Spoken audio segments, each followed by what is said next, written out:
Okay, so I'm making sauerkraut today out of the cabbages that we had harvested out of the garden.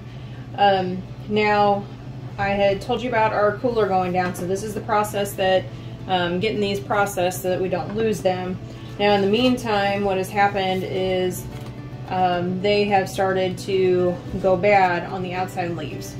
And so what you're going to do whenever you process for sauerkraut, or even if you were going to eat these, but what you would do is go ahead and remove this outer leaf, or a few outer leaves depending on, so discard. You're going to remove these outer leaves, the ones that are nasty, until you get down to good stuff, kind of like an onion. You're just going to peel it back until you get to a good, you know, vegetable. And I'm going to go ahead and go through this bucket here and salvage out what we can so that our family can have sauerkraut. Once we get these done, we're going to go ahead and rinse them off, and then I just stick them into the bowl that I'm going to be moving things around with. So, like that guy, I'm not going to use. Okay. This one here needs a couple of different. Actually, he looks pretty good. Now, when I take them over to process, we'll go ahead and cut these ends off. So I'm not worried about getting this tore off at the moment. I'll show you that here in a second. But for right now, we're just going to remove these outer leaves until we get to good stuff right there.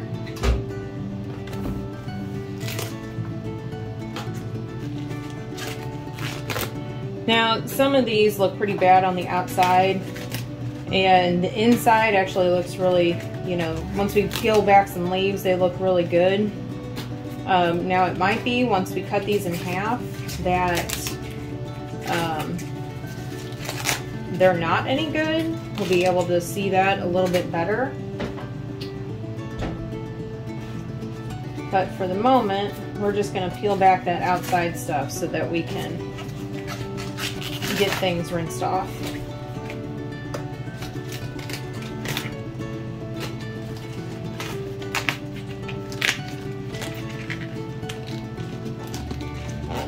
Come on, get off there.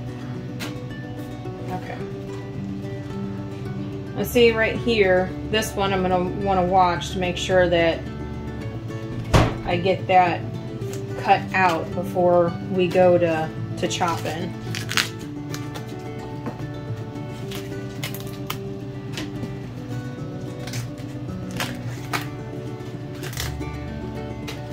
See, just like that.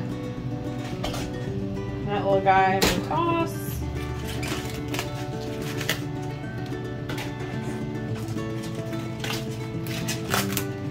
Now, whenever you go to make sauerkraut, you want to use organic stuff so you don't have any chemicals in there, because all you're going to do is be adding salt to the cabbage. Once you get it chopped up, you're only going to be using salt. So you really, there's no washing it, you know, it's going to be sitting in salt. So you really want to use an organic cabbage whenever you make sauerkraut. And it's a real easy process. I mean, I think the biggest part is, you know, getting the leaves taken off. And I'll show you a tool that I ended up investing in after I had done this one time and had a good amount of cabbage that I needed to process. I'll show you that tool that I have. But so now we're just going to rinse these off. And then I just set them up in my bowl.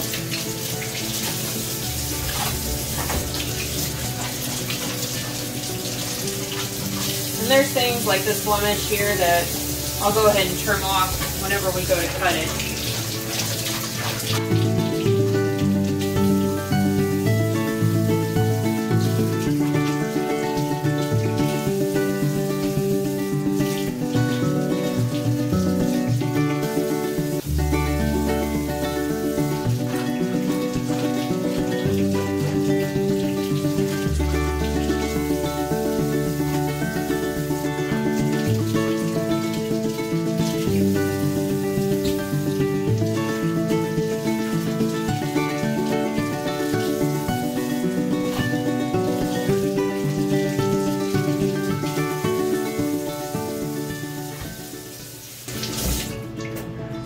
Okay, we'll take those over to my other table and we'll start processing.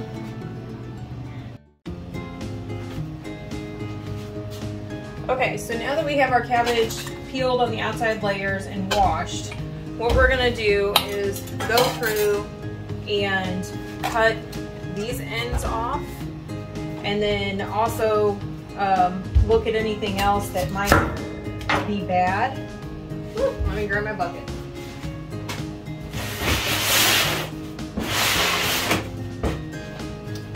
Got a scrap bucket back there.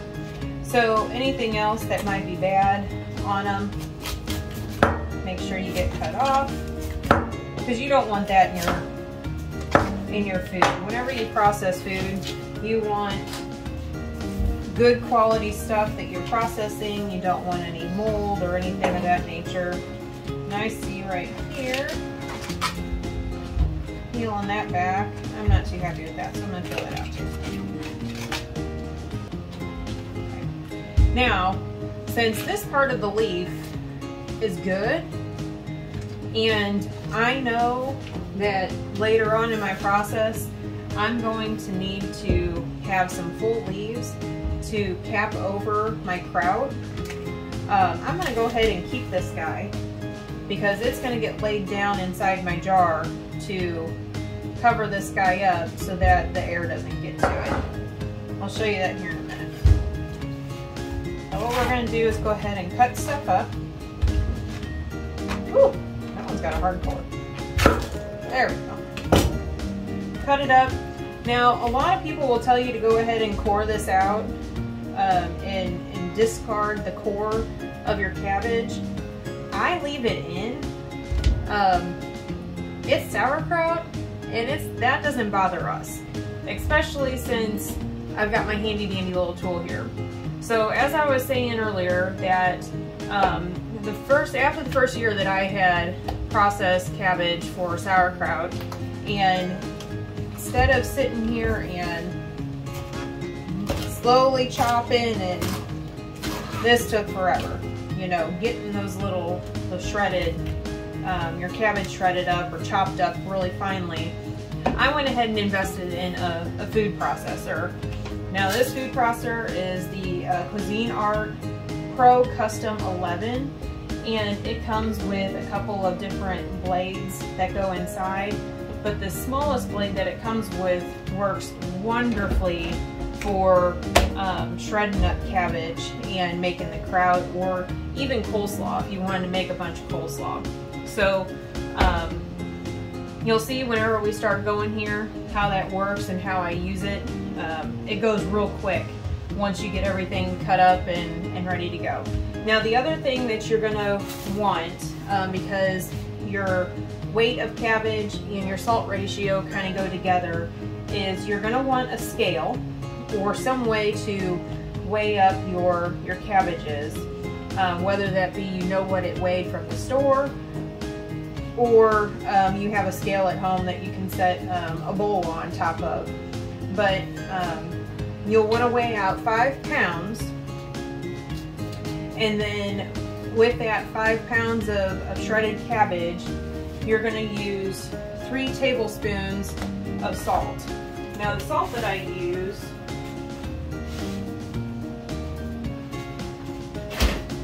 is real salt from Redmond.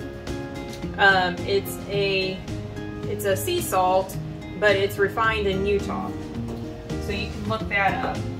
But it's the ratio is 5 pounds of cabbage with 3 tablespoons of salt. Now, if you get to where at the end you have all this shredded and you're putting stuff together, then you'll want to taste it and see how salty it is. If it's really, really salty to you, you'll want it to be a little bit salty. But if it's really, really salty to you, go ahead and add a little bit more cabbage to it, so it's not so salty in the end, because it's just going to get a little bit stronger. Sauerkraut gets a little bit stronger the more it ages. So we're going to go ahead and cut these up, and then we'll start processing and put it in here. And I just go ahead and get everything cut up at once, so I don't have to keep stopping and going.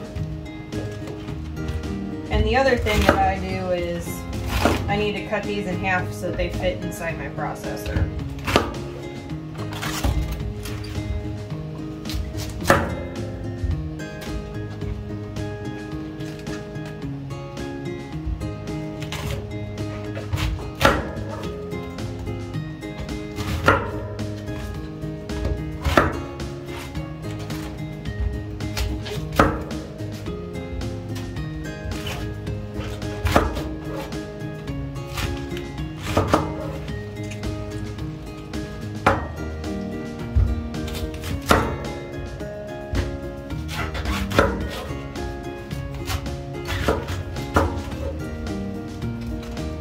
And as I'm cutting these, I'm paying attention to the inside of the cabbage as well.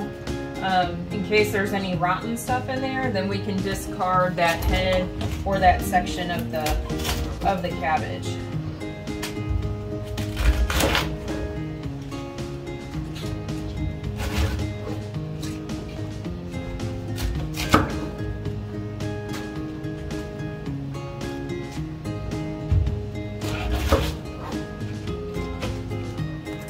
Now, I think I'm going to save me probably this one. I'm going to go ahead and cut the head off.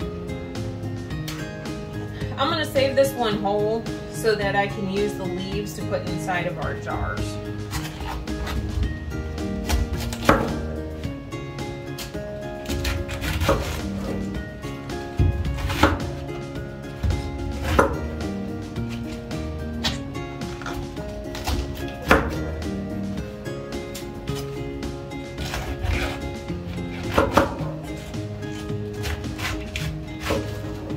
This is also a really good way to use up any cabbage that you have in the refrigerator. If you just have a head of cabbage or, you know, even just a small head of cabbage, chop it up, put some salt with it, and make you just a small batch of sauerkraut. It'll go in the fridge. You'll just set it on the countertop, let it ferment, let it do its thing, and then you have a little bit of homemade sauerkraut left over from cabbage that was going to go bad. Okay, so we've got everything cut up. Now I'm going to go ahead and use my food processor.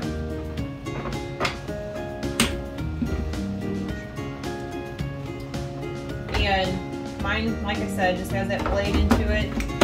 You do this, and because of how I know the machine, I just go ahead and turn mine on. Safety, you probably want to leave it off.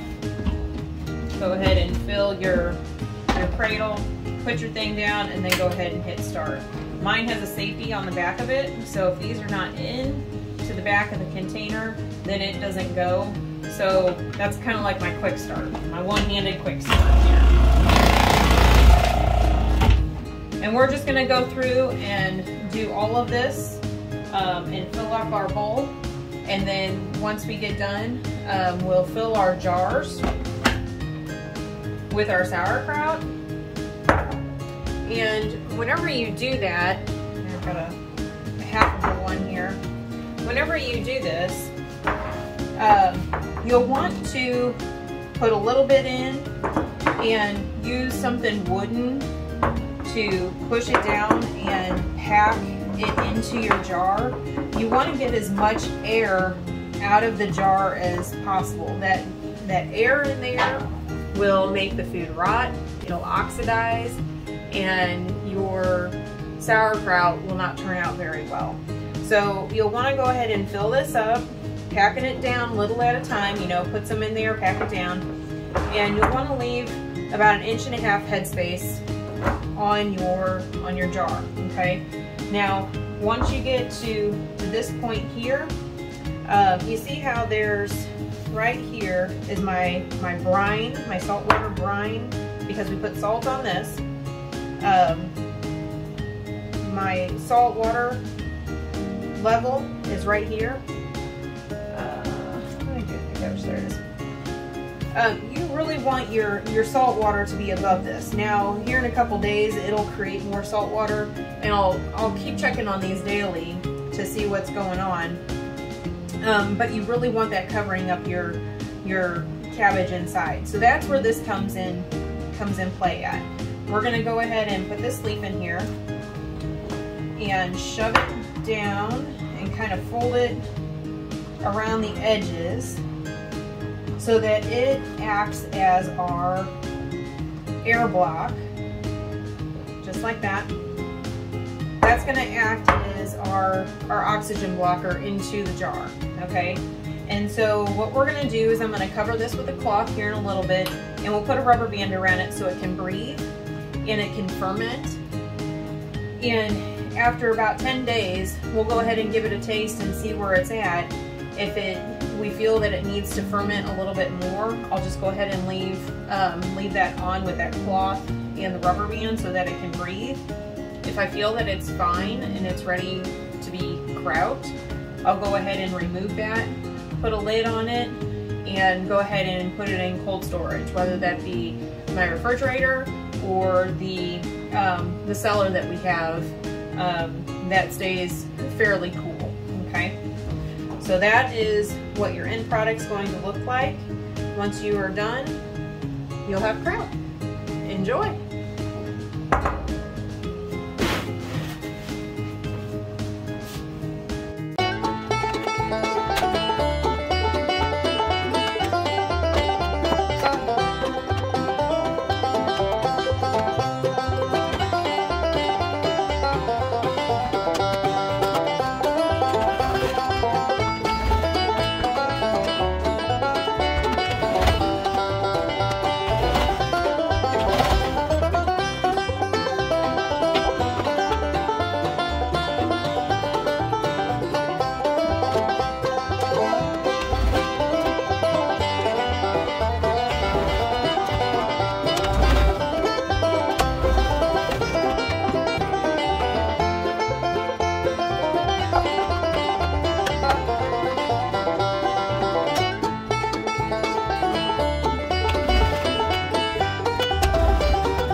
Okay, so here is the final product of things.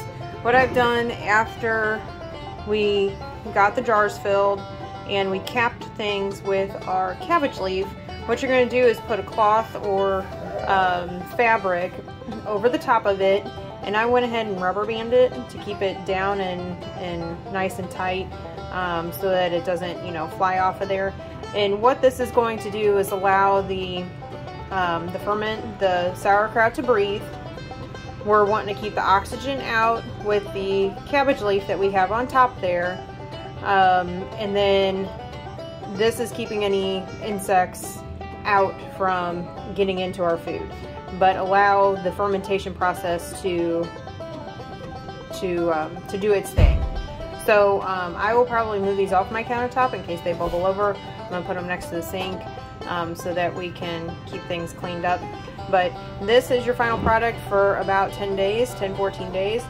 You'll just kind of want to keep an eye on it to make sure that your brine level stays above your shredded cabbage, because that's what's going to ferment your cabbage into sauerkraut and keep things from rotting and molding. You want that underneath your salt brine. So if you guys have any questions, let me know. Or if you have any tips for me that you see that maybe I need to improve on, let me know. Because I'm still new at this too. I've only made kraut maybe 3 times. And the other times that I've made it has been in a 5-gallon bucket, and it's worked out really well. So this time I'm doing jars so that I don't have to transfer that, and I can just put things away once it's ready. But yeah, if you guys have any tips, let me know, and I'll be happy to share out my recipe if you'd like it. And that's about all I have for you for this one. Wanted to give you guys an update. We are a couple days into our sauerkraut making, and something that I had changed is I had taken the fabric, the cheesecloth off of the top, and put rings and flats on here. I was getting too much oxidation and starting to I was starting to get some mold and stuff on there. So I've taken those off and added on the flats. I have been burping them every day, and as you can see, I'm starting to get a little bit of liquid down here from it bubbling up and fermenting. So I need to do a little bit of cleanup on my jars. But so all I've been doing is going through and just burping them every single day, and I'm going to do that for 10 days, just so that you know, I'm not getting the pressure isn't too high in the jar, and letting those gases out so it can continue to ferment. So what I'll need to do on this one here is come in and get this scraped out, and then go ahead and put my jar lid back on, and we should be good to go here in about 10 days. There you go. Pull up a seat, and welcome to Tabletop Farms.